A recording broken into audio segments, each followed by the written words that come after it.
Welcome to Public Speaking with Peter George. Do you want to be calm, confident, and credible every time you speak in public? Then stay tuned as Peter and his guests discuss public speaking tips, techniques, and tactics that help you increase your impact, influence, and income. Here's your host, Peter George. Before we get to this episode, I'm thrilled to let you know that my book is now available. In The Captivating Public Speaker, Engage, Impact, and Influence Your Audiences Every Time, you'll find the amped framework that I use when coaching my clients. This framework takes you step by step through creating and delivering presentations that resonate with your audiences because they're based on your audiences. You'll also learn how to infuse vocal variety and body language that support your words and meaning, ensuring that your audiences benefit from each and every one of your talks. Other chapters discuss storytelling, managing your energy, employing various elements of speech, and more. And I got to tell you, I'm truly honored by the enthusiastic reviews that the book has received from speakers and authors, including one from Emmy Award-winning keynote speaker Clint Pulver that begins, "The Captivating Public Speaker is a love letter to creating significant impact and authentic influence." I'd be just as honored if you'd check it out on Amazon. Now, on to the episode. Are you nervous when it comes to speaking in public? Are you downright fearful? If so, you're not alone.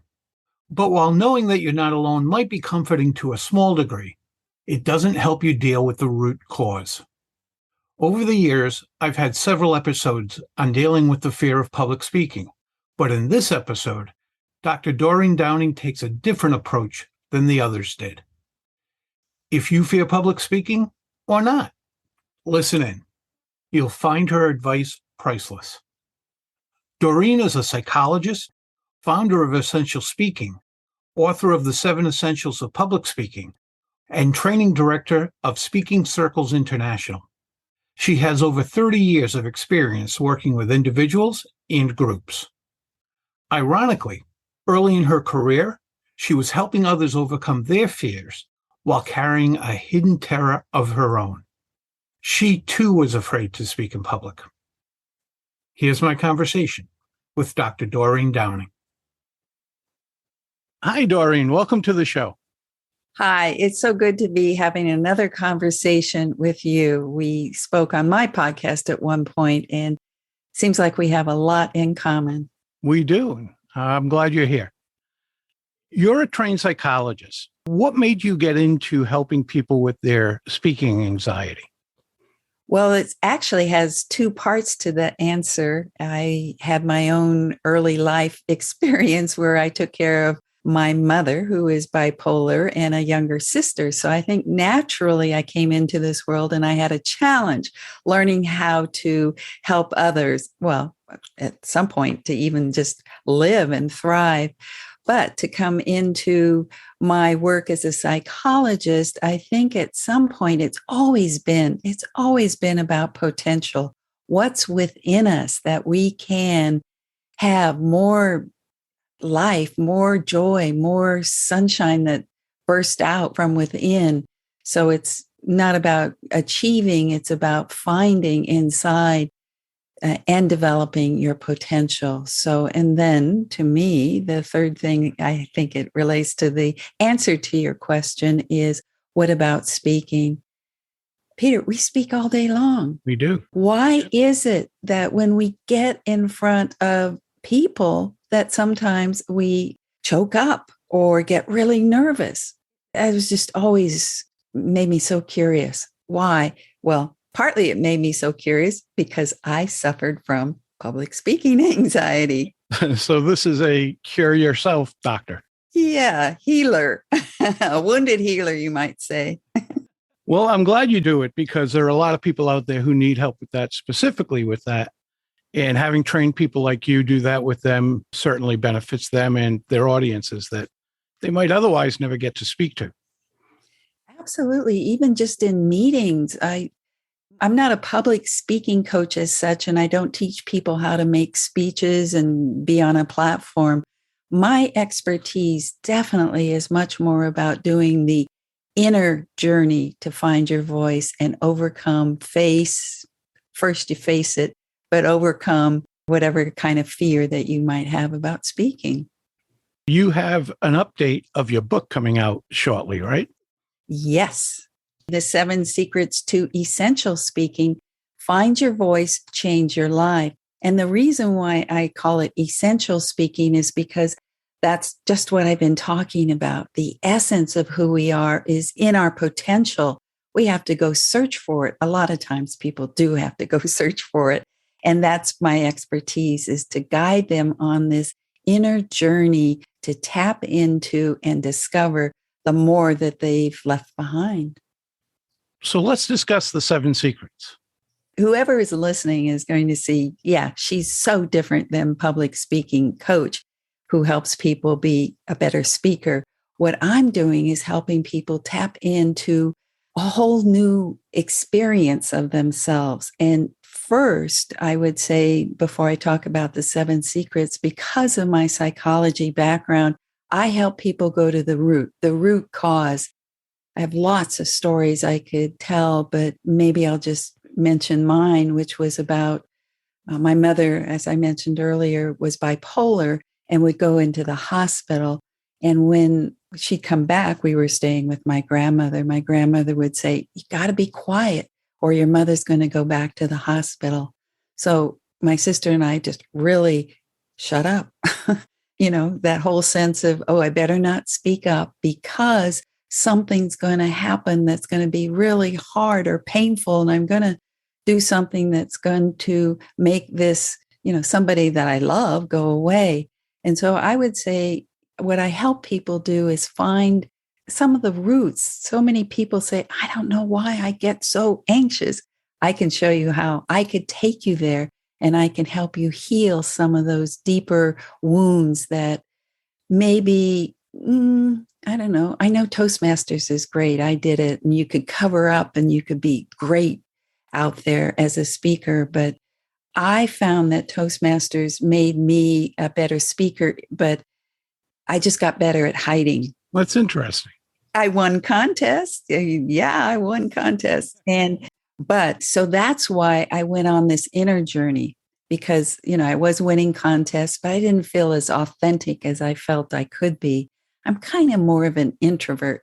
So how does an introvert be able to say, hello, this is who I am and this is what I have to share? Well, you have to find within your voice. And that's what this inner journey was. So the secrets based on my own journey and my own work as a psychologist, the first one is be still. Learn how to calm your body, calm your mind. And people ask, well, how are you coming to overcome your speaking anxiety and you're learning how to be mindful and still? How? Well, Peter, you know this. The biggest fear, one of the biggest fears, is people are going to go blank. What if I forget what I was going to say? Yeah. And so what if we help train ourselves to be comfortable in stillness, to learn to have our voice come up out of stillness and be able to resonate from a deeper part of ourselves within, a more clear, authentic, a sense that we are in this moment and communicating from, for me, it might be my heart, because I feel like I have this great big heart. So stillness, learning how to quiet yourself and be totally comfortable, even if you go blank, because you'll just be able to go, where was I? You'll be just more natural. It's not a big faux pas. It's just a moment, and you can find yourself more quickly when you're comfortable in silence. And audiences are very forgiving for that. I think we get wrapped up in, they'll think I'm not good at this or whatever it might be. Yeah. See, what you just did was to say one of the ways in which the mind interferes. So we have to be able to, not listen to that. We have to listen to another voice within ourselves, whatever it is that our message is or what we're sharing.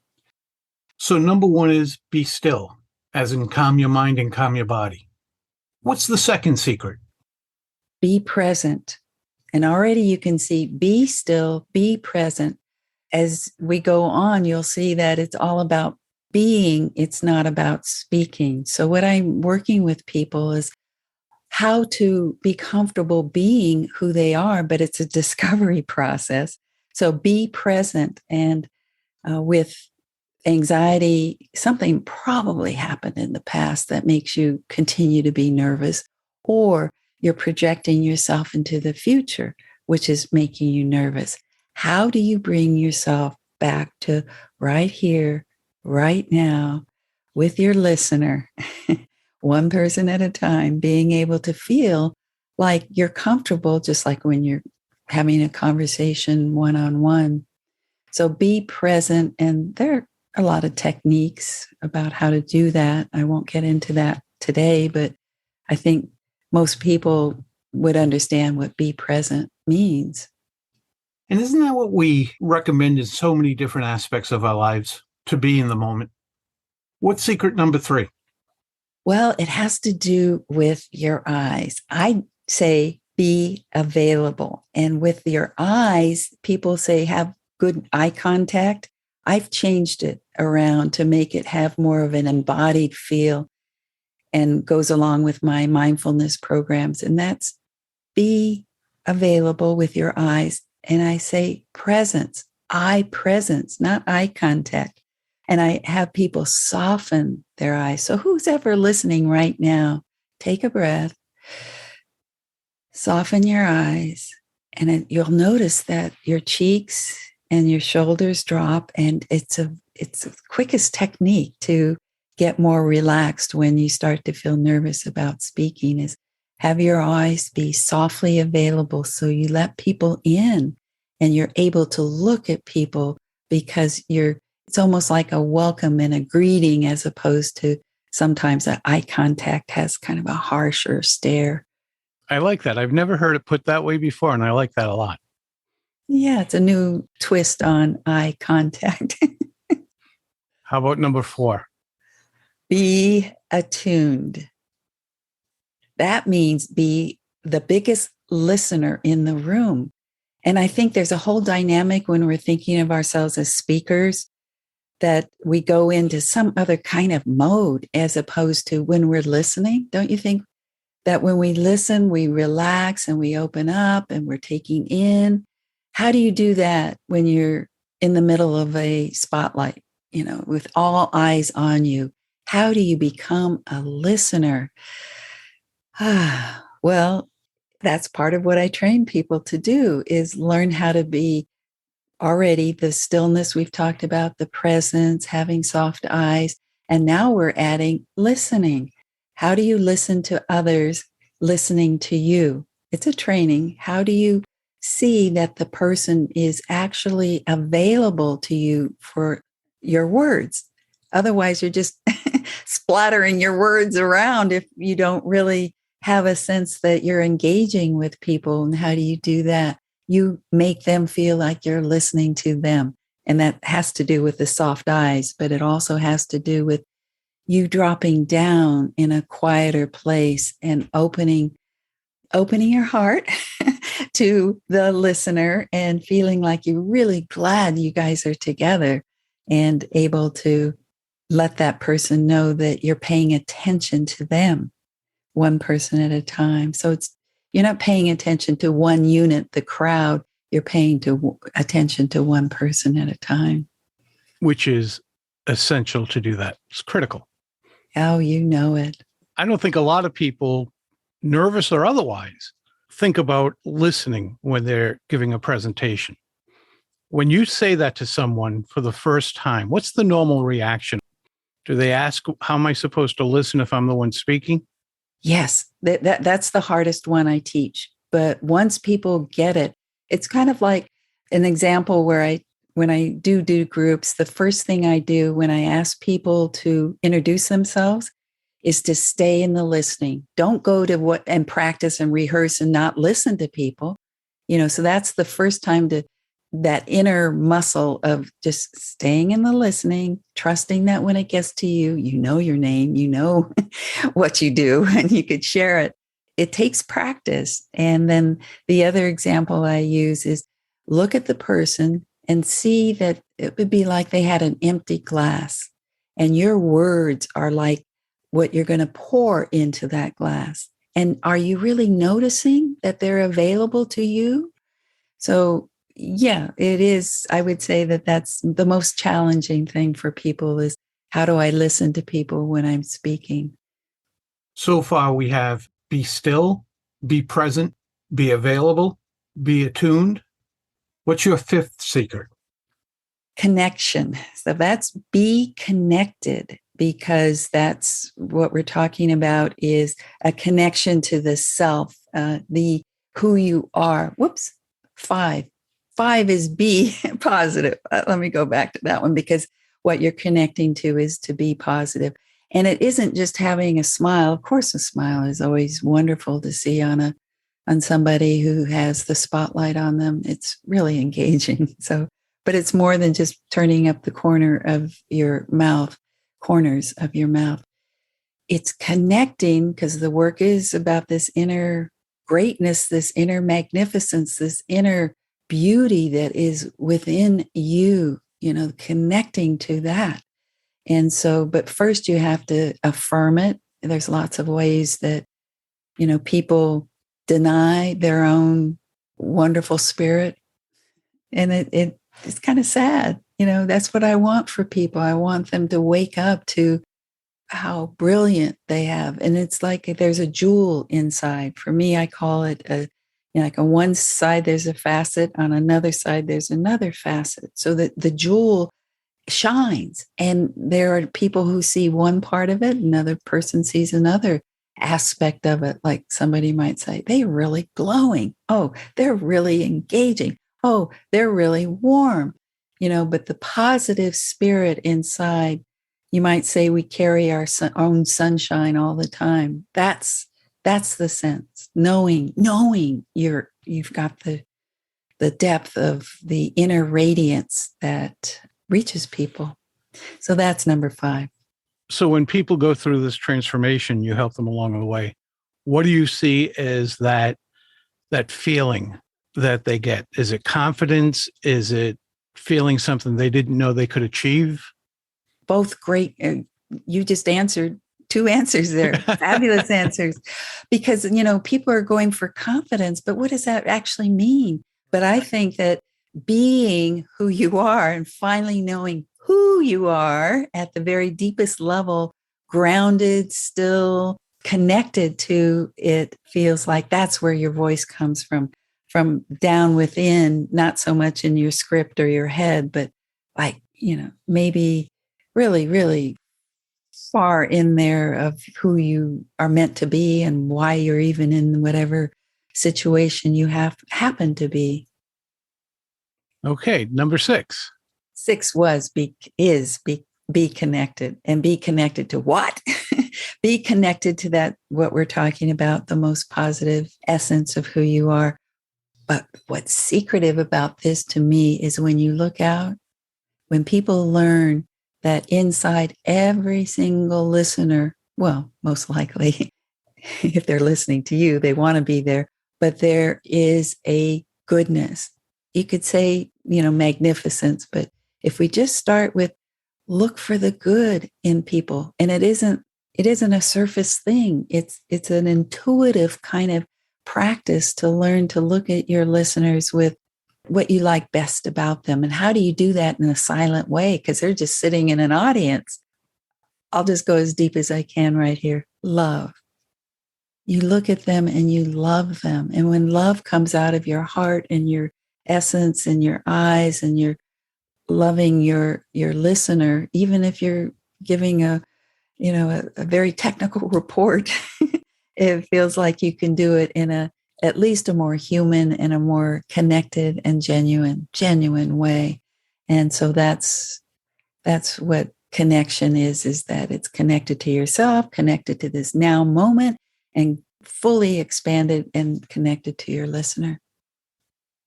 And that's a key to delivering information or having information received and processed. Do you agree? Yes. And so I'm talking about a connection deeper than words. It's human to human. And how do you do that? And if you know your essence, you can drop down, and that particular kind of energy creates a different kind of listening in the room, so that there's a different kind of engagement. So you and your message is received. Okay. So what's the 7th B? I'm glad you said the B. Be yourself. Right, Peter? Isn't that everybody? Best friend will say, just be yourself. But the people that we work with don't start out feeling comfortable being themselves, and that we have to help them find themselves in such a way that they can be free and comfortable. And that's what this journey, this inner journey, speaking quest, you might call it, a journey to your authentic voice. And then whatever it is that you have to say is a whole different process, the delivering your message and how to do that. But first, I think that what I do teaches people how to connect with who they really are, so that then they can express whatever it is they have to say. Do you think the fact that a lot of us, we're going in, what if I make a mistake? What if I forget what I'm going to say? What if I? And we have all these negative things in our minds, but we very seldom give thought to, no one wants a speaker to fail. No one went into the first day of class in college and said, boy, I hope this professor is boring and monotone and just makes my life miserable. No one goes to sit for an hour, whether they're told to by their boss or otherwise. Well, I hope this is a terrible hour. We're always pulling for a speaker. Do the people you work with see that at all ahead of time? I would say no. At least where we start, it's I can't control my nerves. I'm and all the things that you're talking about, the projection of what's inside of them, their doubts, their fears, they're projecting onto their listeners. And so we have to clean that all up. And once we clean those channels up, the voice comes through much more powerfully, and it will make the kind of impact people want to make. How long is that process usually? I have a 6-month program, and a lot of times people start out with just 5 sessions with me. I give a discount for that because they value that I'm a psychologist and know how to do that inner work. And that's what they know. They said, I have not figured it out yet. Let's figure it out. And I tell you, I just love that. I love the ahas. That's great to see, isn't it? It's like a light bulb goes off and you go, yes. Yes. How can my listeners learn more about that process? All right. I have the website, essentialspeaking.com, because that, again, we're learning how to speak from the essence of who we are. And that's why I called that my program Essential Speaking. And then it would be wonderful if anybody wants to have a chat with me. I have connectwithdoreen.com. And, it's a 15, 20, 30-minute time where we just spend exploring whatever their situation is and challenges, and whatever I can do to offer insight would be wonderful. And that's connectwithdoreen.com. Thank you so much for being here, Doreen. I'll have both websites in my notes so my listeners will be able to connect with you. Thank you, Peter. All the best. That's a wrap of another episode of Public Speaking with Peter George. Be sure to rate, review, and subscribe wherever you listen to your favorite podcast.